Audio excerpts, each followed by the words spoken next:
الشیطان الرجیم بسم اللہ الرحمن الرحیم سيقول السفهاء من الناس ما ولاهم عن قبلتهم التي كانوا عليها قل لله المشرق والمغرب يهدي من يشاء إلى صراط مستقيم وكذلك جعلناكم أمة وسطا لتكونوا شهداء على الناس ويكون الرسول عليكم شهيدا صدق اللہ العظیم۔ سیقول السفہاء، اب کہیں گے السفہاء بیوقوف لوگ، بے سمجھ، بے عقل، من الناس لوگوں میں سے، ما ولاہم، ما کس چیز نے، ولا پیر دیا، ہم ان کو، مسلمانوں کو، ان قبلتہم ان کے قبلے سے، یعنی بیت المقدس سے، التی وہ، کانوا علیہا جس پر وہ پہلے تھے، جس کی طرف پہلے رخ کرتے تھے۔ قل آپ فرما دیجئے، للہ المشرق والمغرب، اللہ ہی کے لیے ہے مشرق اور مغرب، یہدی من یشاء الی صراط مستقیم، اللہ چلاتا ہے جسے چاہے سیدھے رستے پر، ہدایت دیتا ہے جسے چاہے سیدھے رستے کی طرف۔ یہاں پر دو تین اہم باتیں ہیں۔ سفہاء سے کون مراد ہے؟ بعض حضرات فرماتے ہیں منافق مراد ہے، بعض فرماتے ہیں یہودی مراد ہے، بعض فرماتے ہیں کہ مشرکین عرب مراد ہے۔ تفسیر ابن کثیر میں یہ تینوں اقوال ہیں، امام مجاہد رحمہ اللہ کے حوالے سے۔ اب یہاں پر اللہ فرماتے ہیں، یہاں اللہ نے یہ ذکر نہیں کہا کہ یہود کہتے ہیں یا مشرکین عرب کہتے ہیں، یہاں اللہ نے فرمایا بے عقل لوگ۔ اشارہ ہے کہ جو تحویل قبلے پر جو بھی اعتراض کرے گا وہ بیوقوف ہو، بے عقل ہو۔ قیامت تک جو تحویل قبلے پر کیا کرے گا، اعتراض کرے گا، وہ بیوقوف ہی ہوگا۔ سورۃ بقرہ کے شروع میں اللہ نے منافقوں کو بیوقوف کہا ہے۔ منافق صحابہ کرام کو علیہ باللہ بیوقوف کہتے تھے۔ اللہ نے فرمایا الا انہم هم السفہاء ولکن لا یعلمون، حقیقت میں بیوقوف یہی منافق ہیں، لیکن یہ ابھی اپنی بے عقلی بیوقوفی سمجھتے بھی نہیں ہیں۔ ایک آدمی بے عقل ہوتا ہے، بے سمجھ بے علم ہوتا ہے، لیکن وہ اپنے جہالت کو سمجھتا بھی نہیں ہے، اس کو کہتے ہیں جہل مرکب۔ ایک آدمی بے سمجھ ہوتا ہے لیکن وہ اپنی سمجھ بے سمجھی کو سمجھتا ہے تو وہ علم حاصل کرتا ہے، طالب علم بن جاتا ہے نا، تو وہ بری بات نہیں ہے۔ لیکن ایک آدمی اپنی بے سمجھی کو بھی نہیں سمجھتا، وہ کیا ہے، وہ جہل مرکب ہے۔ اللہ نے منافقوں کو یہ کہا ہے۔ اور یہ جو یہودی تھے وہ اپنی جہالت سمجھتے تھے لیکن قصدن اعتراض کر، مسلمانوں کو پریشان کرنے کے لیے، بڑے چالاک جو آدمی ہوتا ہے وہ سمجھتا ہے کہ یہ بات جو میں کر رہا ہوں یہ ہے تو غلط، لیکن چلو دوسرے کو پریشان تو کر دوں گا نا۔ ان کا یہ معاملہ تھا، یہ بڑے چالاک ہیں، یہودی سازشی لوگ ہیں۔ یہ بے عقل بے سمجھی تو کرتے ہیں لیکن یہ سمجھتے ہیں کہ بے عقلی کرتے ہیں، قصدن جو ہے تعصباً، ضد کی وجہ سے، حسد کی وجہ سے اعتراض کرتے ہیں۔ اللہ نے فرمایا سیقول السفہاء من الناس، اب کہیں گے بیوقوف لوگ، من الناس لوگوں میں سے، ما ولاہم کس چیز نے پیر دیا، ان قبلتہم، ما ولا کس چیز نے پیر دیا، ہم ان مسلمانوں کو، ان قبلتہم ان کے قبلے سے، یعنی بیت المقدس سے، التی وہ، کانوا علیہا جس پر وہ تھے، یہ اعتراض کرتے تھے۔ اس کی وجہ یہ تھی کہ تعصب، یہ نہیں چاہتے تھے کہ بیت المقدس سے مسلمان رخ پیر دیں، کیونکہ بیت المقدس تو ان کا قبلہ تھا، یہودیوں کا۔ عیسیٰ علیہ الصلوۃ والسلام تک جو ہے بیت المقدس قبلہ رہا، تو جو بنی اسرائیل کا قبلہ بیت المقدس ہی رہا، تو یہ نہیں چاہتے تھے کہ ہمارے قبلے سے ان کا رخ پیر دیا جائے، اس لیے وہ اعتراض کرتے تھے ضد کی وجہ سے۔ آپ فرما دیجئے للہ المشرق والمغرب، اللہ ہی کے لیے مشرق اور مغرب، کہ ہم اللہ کے حکم کے تابع ہیں، اور مشرق اور مغرب تمام جہات اللہ کے لیے۔ یہاں اللہ نے شمال جنوب کا ذکر نہیں کیا، شمال جنوب کا ذکر نہیں کیا، جبکہ مدینہ منورہ میں جو بیت اللہ تھا وہ جنوب کی طرف تھا، اور جو بیت المقدس تھا وہ شمال کی طرف تھا۔ میں نے تفسیروں میں بہت چانٹ کی، لیکن مجھے یہ بات کسی تفسیر میں ملی نہیں. میں نے کوشش کی کہ اس کی کوئی وجہ بیان ہو کہ انہوں نے یہاں پہ شمال اور جنوب کا ذکر کیوں نہیں کیا. اشارہ ہے کہ ساری جہاد اللہ ہی کے لیے ہے، مشرق اور مغرب اللہ کے لیے، تو شمال جنوب بھی اللہ کے لیے.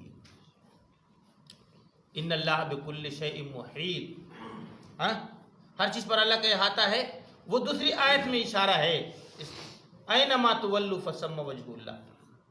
تم جس طرف رخ کرو، مشرق کی طرف، مغرب کی طرف، شمال کی طرف، جنوب کی طرف، اس طرف اللہ ہے. اس میں سارے جہاد کا ذکر ہے، اس میں سارے جہاد کا ذکر ہے. یہاں پہ صرف مشرق اور مغرب کا ذکر ہے. عرض یہ ہے کہ ساری جہاد کا مالک اللہ ہے، ساری جہاد کا مالک اللہ ہے. بعض مواقع پہ ایسے ہوتا ہے کہ صحرا میں قبلے کا پتہ نہیں چلتا، اللہ نے مسئلہ آسان کر دیا. انسان تحری کرے، اپنی عقل کے مطابق سوچے، قبلہ سوچے اور اس کے مطابق وہ رخ کرے.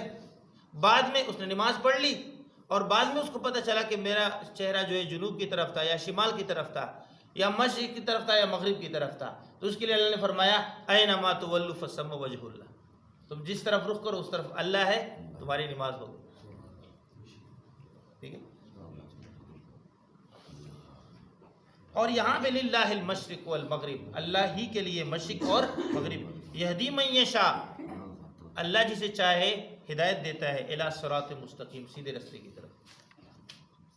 تو یہ جو امت ہے یہ میانہ امت ہے، میانہ امت ہے. یہ دلیل اللہ کے حکم کو دیکھتے ہیں، یہ تعصب کو نہیں کرتے کہ تعصب نہیں کرتے بھائی ہم نے جو ہے یا بیت المقدس کو قبلہ پکڑنا ہے یا بیت اللہ کو قبلہ.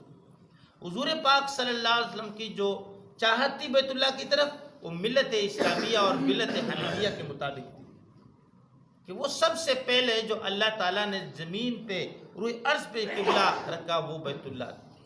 حضور پاک صلی اللہ علیہ وسلم کی یہ چاہت تھی کہ بیت اللہ کی طرف کیا ہو جائے، ہمارا رخ ہو جائے. کیوں؟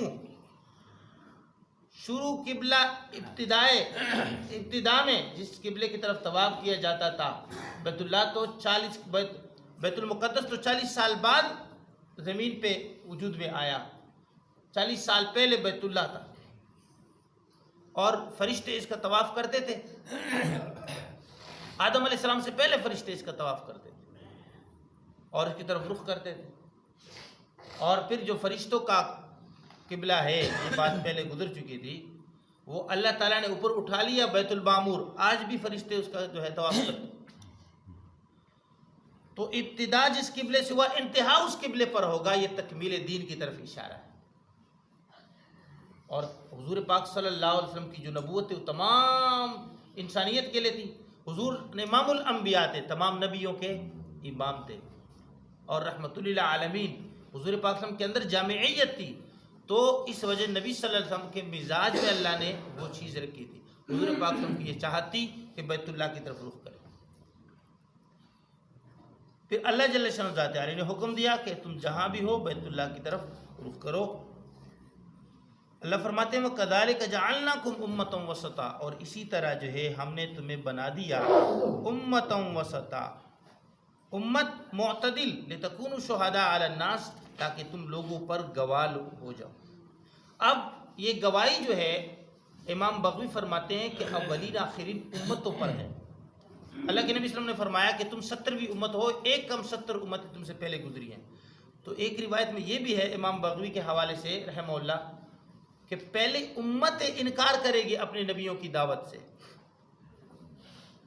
تو وہ پہلی امت جب انکار کرے گی تو امام الانبیاء حضور پاک صلی اللہ علیہ وسلم کی امت ان پر گواہی دے گی. امام الانبیاء کی امت اس پر گواہی دے گی. اور حضور پاک صلی اللہ علیہ وسلم خود اپنی امت کی تصدیق فرمائیں گے. اللہ کے نبی صلی اللہ علیہ وسلم اپنی امت کی تصدیق فرمائیں. ایک روایت. دوسری روایت میں امام بخاری، نسائی اور ترمذی کے حوالے سے جو ذکر ہے وہ یہ ہے کہ نوح علیہ السلام کی قوم وہ کہے گی کہ ہمارے پاس جو ہے نوح علیہ السلام اللہ نے نہیں بھیجا، نبی بنا کر نہیں بھیجا، ہمیں حق بات نہیں پہنچائی، ہمارے پاس کوئی ڈرانے والا نہیں آیا. پھر نوح علیہ الصلوۃ والسلام فرمائیں گے کہ آخری نبی کی جو امت ہے وہ میری گواہ ہے. تو اللہ کے نبی نے فرمایا پھر تم آؤ گے. اپنی امت کو حضور فرماتے ہیں. حضور کن کو فرماتے ہیں؟ توجہ کریں. اللہ کے نبی صلی اللہ علیہ وسلم کے سامنے کون تھے؟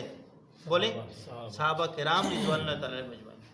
حضور نے فرمایا پھر تم آؤ گے اور تم جو ہے ان کی دعوت پہ کیا کرو گے؟ گواہی دو گے. پھر حضور پاک صلی اللہ علیہ وسلم صحابہ کرام کی تصدیق پر، اس امت کی تصدیق پر کیا کریں گے؟ حضور گواہی دیں گے. کیا خیال ہے؟ اب بولو صحابہ کرام کے اوپر بولنے والے. یہاں اللہ فرماتے ہیں تم معتدل ہو. براہ راست جو ہے صحابہ کرام کو خطاب ہے، یاد رکھنا. ہاں جی. حضور فرمایا اصحابی کلہم عدول، میرے سارے صحابہ کرام کیا ہے؟ عادل ہیں. آیات اور حدیث بالکل. اور اس کے حوالے سے ایک اور حدیث ہے، صحاح میں موجود ہے، صحاح ستہ میں. وہ حدیث یہ ہے، آپ میری طرف توجہ فرمائیں. وہ حدیث یہ ہے کہ فرماتے ہیں کہ نبی صلی اللہ علیہ وسلم پر ایک جنازہ گزرا. لوگوں نے ان کی تعریف کی، اچھا آدمی تھا، اسی طرح کوئی اس کی اچھائی بیان کرے. اللہ کے نبی صلی اللہ علیہ وسلم نے فرمایا وجبت، اس کے لیے واجب ہوئی. دوسرا جنازہ گزرا، لوگوں نے ان کی کیا کر دی بھائی؟ برائی بیان کر دی. اللہ کے نبی صلی اللہ علیہ وسلم نے کیا فرمایا؟ وجبت، واجب ہوئی. عمر فاروق نے فرمایا یا رسول اللہ ما وجبت، ما وجبت، کیا واجب ہوئی؟ ایک روایت میں قلت لہذا وجبت ولہذا وجبت. میری طرف توجہ کریں.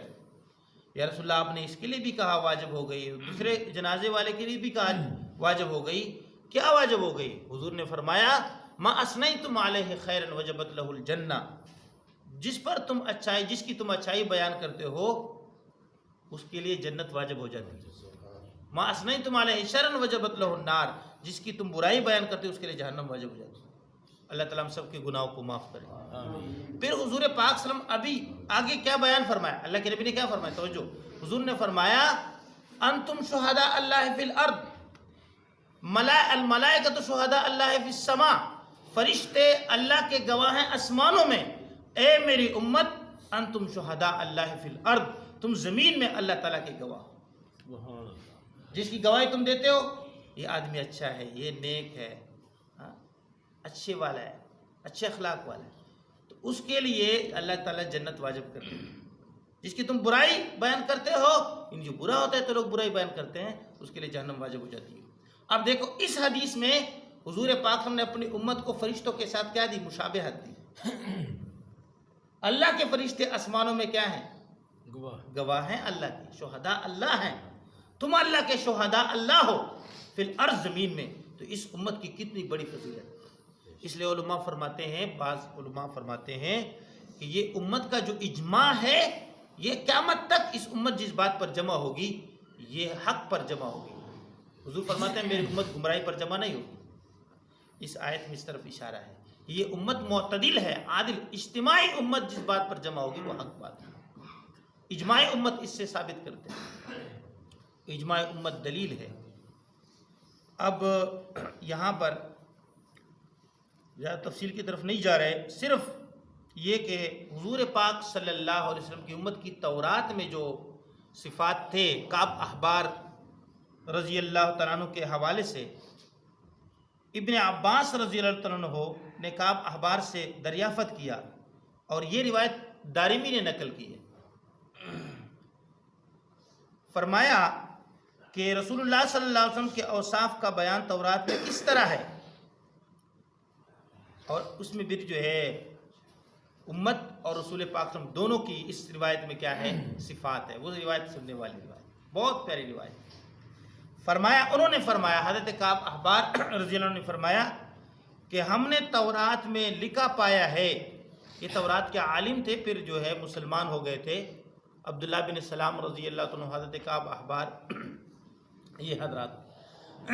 تو انہوں نے فرمایا ہم نے تورات میں لکھا پایا ہے کہ محمد بن وہ حضور پاک صلی اللہ علیہ وسلم محمد بن عبداللہ ہیں، مکہ میں پیدا ہوں گے اور طابہ مدینہ کی طرف ہجرت فرمائیں گے اور ملک شام ان کے قبضہ میں ہو جائے گا. ان کے شام ان کے قبضے میں ہو جائے گا۔ نہ وہ بد زبان ہوں گے، نہ بازاروں میں شور مچانے والے، اور برائی کے بدلے میں برائی نہیں کریں گے بلکہ درگزر کریں گے، معاف کر دیں۔ اور ان کی امت اللہ تعالیٰ کی حمد بہت کرنے والی ہوگی۔ توجہ کریں، میں نے پہلے آپ کو یاد ہوگا کہ بعض لوگ اللہ کی تعریف کریں گے تو وہ ناراض ہوتے ہیں۔ جہالت کی انتہا ہے کہ نہیں؟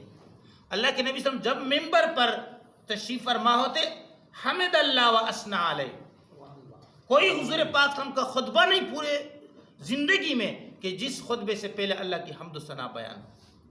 حضور قیامت کے دن لواء الحمد بیدے، حمد کا جھنڈا میرے ہاتھ میں ہو، تو حمد کرنے والے عبداللہ بن مسعود کی روایت سے سب سے پہلے حمد کرنے والے، اللہ کا ذکر کرنے والے، اور وہ تاجر، ہاں وہ اللہ کا ذکر کرنے والے اور حمد والے اور تہجد گزار، یہ سب سے پہلے بغیر حساب کتاب میں جنت میں داخل ہوں گے، اور حضور پاک صلی اللہ علیہ وسلم کے گروہ میں حمد والے ہوں گے۔ آپ ناراض ہوتے ہیں اللہ کی حمد کیوں بیان کرتے؟ کیونکہ تم نے نبی کو اللہ تک پہنچایا نا، سیدھی سی بات کرو۔ جس طرح یہودیوں نے کہا کہ عزیر اللہ کا بیٹا ہے، عشق میں آگے بڑھو گے اور کہاں بندے کو خدا بناؤ گے تو تمہارے عمل باطل ہو جائیں گے۔ کل قیامت کے دن حضور تم سے برات کا اظہار کریں گے، یاد رکھنا۔ یہ بات اگر کسی کو سخت لگے تو 1000 دفعہ سخت لگے، میں حق بات کہنے والا ہوں، یاد رکھنا۔ امت کو خدائی تک پہنچانا، خدا کا بیٹا بنانا، یہ صراحتاً شرک ہے، اور یہ باقاعدہ صحیح احادیث میں ہے، قرآن پاک کی آیات ہے۔ اللہ کی ذات وحدہ لا شریک ذات اپنی بزرگی، اپنی بڑائی، عظمت و جلال کے ساتھ موجود تھے، اور چیزوں کا نام و نشان نہیں تھا، نہ نبی تھے، نہ صدیق تھے، نہ ولی تھے، کوئی نہیں تھا۔ اللہ وحدہ لا شریک ذات اپنی صفات کے ساتھ موجود ہے۔ کان اللہ ولم یکن شیء، اللہ کی ذات موجود ہے۔ تو جل جلالہ، اللہ کی جلال کمال لامتناہی ہے، اور اللہ کا علم، اللہ کی قدرت لامتناہی ہے۔ ہر ذرہ اللہ کے علم میں ہے۔ ہوا معکم اینما کنتم، تم روئے ارض پہ، زمین میں، پہاڑوں میں، جہاں بھی جاؤ گے اللہ تمہارے ساتھ ہو۔ اللہ سے تم غائب نہیں ہوتے۔ مخلوق کے یہ صفات نہیں، یاد رکھنا بھائی، اللہ کے ساتھ مخلوق کو شریک ٹھہراؤ گے تو تمہارے سارے اعمال باطل ہو جائیں گے، معمولی بات نہیں ہے۔ اس لیے فرماتے ہیں کہ اس امت کی جو اللہ تعالیٰ نے تعریف فرمائی ہے، فرمایا ان کی امت اللہ کی حمد بہت بیان کرنے والی ہوگی۔ حمد پہ بات چلیے تو بھائی اللہ کی حمد بیان کرو گے نا، یاد رکھنا، تو حضور پاک صلی اللہ علیہ وسلم کی گروہ میں شمار ہو۔ ہاں یاد رکھنا، ہر سختی اور نرمی، خوشی اور غم کی حالت میں اللہ کی حمد کریں گی۔ یہ امت اللہ کی حمد کرے گی، بلند جگہ پر چڑھتے ہوئے اللہ اکبر تکبیر کہے گی، اور دست و پا کو وضو سے منور کرنے والی ہو۔ ان کے چہرے قیامت کے دن کیا فرماتے ہیں؟ ان کے چہرے جہاں وضو کے اعضاء ہیں وہ چمکتے ہوئے ہوں گے، اس امت کے۔ حضور پاک صلی اللہ علیہ وسلم اپنی امت کو اس سے بھی پہچانیں گے، اور ان کے چہرے چمکتے ہوئے، ان کے چہرے، روایت میں آتا ہے نا جی کہ جنت سے پہلے 2 نہریں، جنت سے پہلے 2، ایک نہر پہ جنتی وضو کریں گے، اس سے ان کے چہرے کیا ہو جائیں گے؟ روشن ہو جائیں گے۔ دوسرے نہر کا پانی پئیں گے، اس سے ان کے درمیان جو آپ دل میں جو ہے نا کجی تھی، اور دونوں تھے نیک اعمال کرنے والے تھے، وہ کجی دور ہو جائے، وہ دھل جائے گی، اور وہ سارے بائی بائی بن کر جنت میں داخل ہوں گے۔ یہ اللہ کی شان۔ اللہ تعالیٰ کو جو ہے نا آپس کا جوڑ بڑا پسند ہے، محبت، جوڑ۔ اس لیے اللہ تعالیٰ نے یہ دیکھو جنت سے پہلے وہ نہریں کر دی تاکہ چہرے بھی روشن ہو جائیں، ہاں چہرے بھی روشن ہو جائیں، اور جو ہے یہ پانی پی کے آپس میں بائی بائی بن جائے، تب جنت میں داخل کر، دشمنی کے ساتھ جنت میں داخل نہیں کر۔ دیکھیں، اور اس روایت سے یہ بھی ثابت ہوتا ہے کہ مسلمانوں کے درمیان آپس میں خلجان ہو سکتا ہے، آپس میں خلجان، یہ اس کے کفر اور شرک پہ وہ جو ہے دلیل نہیں ہے کہ آپس میں دلوں میں کوئی جو ہے کجی ہے تو آپ کہیں گے کہ یہ علیہ باللہ دونوں جو ہے جنت میں نہیں جائیں گے، جہنمی، ایسی بات نہیں کرنی چاہیے، ٹھیک ہے نا جی۔ اب دیکھیں توجہ، فرمایا کہ وسط کمر پر تہبند باندھ دیں گے، نمازوں میں ایسی صف بندی کریں گے جیسے لڑائی میں، مسجدوں میں ان کی آوازیں شہد کی مکھی کی آواز سے نرم اور پست ہوں گی۔ سمجھ آئی؟ ہاں، مسجد جو ہے یہ اللہ کا گھر ہے، اس میں جو ہے اللہ کی عظمت دل میں ہو، اللہ کے گھر کا ادب دل میں ہو، ذکر کریں تو آہستہ کریں، کسی نمازی کو تکلیف نہ ہو، تلاوت کریں تو آہستہ کریں، اللہ کا ذکر یاد کریں، یہ اس امت کی علامت ہے، زیادہ ذکر کرنے والی، حمد بیان کرنے والی، اور آہستہ آہستہ کریں، یہ اس کی امت کی علامت ہے۔ اور شہد کی مکھی کی آواز سے نرم اور پست ہوگی، لیکن نہ اتنی پست کہ دوسرا پاس والا نہ سن سکے، آہستہ آہستہ یہ اللہ کا ذکر کریں گے، توجہ کریں گے۔ اور دیکھو نمازوں میں ایسی صف بندی کریں گے جیسے لڑائی میں، تو صف بندی کا ذکر آیا کہ نہیں آیا؟ صف بندی کا ذکر آیا میرے بھائی۔ ہم نا جی جب امام صاحب کہتے ہیں بھائی صف سیدھی کرو، ہم ایسے اوپر دیکھ رہے ہوتے ہیں، نیچے ہمارے پاؤں اس طرح ہوتے ہیں، میں آپ کے پاؤں کی طرف دیکھتا ہوں نا، اور آپ میری طرف دیکھتے ہیں، دیکھیں ایسے نا بالکل پاؤں سیدھے رکھیں۔ اللہ معاف کرے، آپ جس مسجد میں جائیں نا جی، نمازی بھی سے ناراض ہوتے ہیں۔ میں اپنے گاؤں کی مسجد کی بات کروں کہ ایک دفعہ میں نے کھڑے ہو کے میں نے کہا اللہ کے ولیوں دور دور کھڑے نہیں ہوتے، اب اس ہر آدمی تو اپنے دوسرے کے ساتھ گاؤں کی مسجد میں جاؤ ایسے یہ حال ہوتا ہے، اتنا جو ہے وہ جگہ چھوڑی ہوتی ہے، وہ بھائی گناہ ہے، سب بندی اپنے یعنی ٹخنا ٹخنے کے برابر، کندھا کندھے کے برابر۔ کچھ ساتھی پاؤں چوڑے کرتے ہیں، میرے بھائی آپ پاؤں چوڑے کر دیں تو پھر کندھا کندھا سے دور نہیں ہوگا بھائی، اعتدال ہی امت اعتدال والی ہے، اور تراسو کا مطلب یہ کہ چمٹ کے کھڑے ہو جاؤ۔ آپ بالکل دو ساتھی جب کھڑے ہو جائیں گے تب چمٹ کے کھڑے ہوں گے کہ جب ان کے پاؤں اپنے قد کے برابر ہو، اور اس طرح کندھے بھی ساتھ، تو اس میں محبت ہوگی، شیطان تمہارے درمیان میں نہیں گھسے گا۔ یہ پہلے کتابوں میں صف بندی کی جو ہے کا ذکر ہے، اب بات تفصیل کی طرف جائے گی، باقی پھر انشاءاللہ اس میں بہت زبردست تفسیر ہے ان آیات میں۔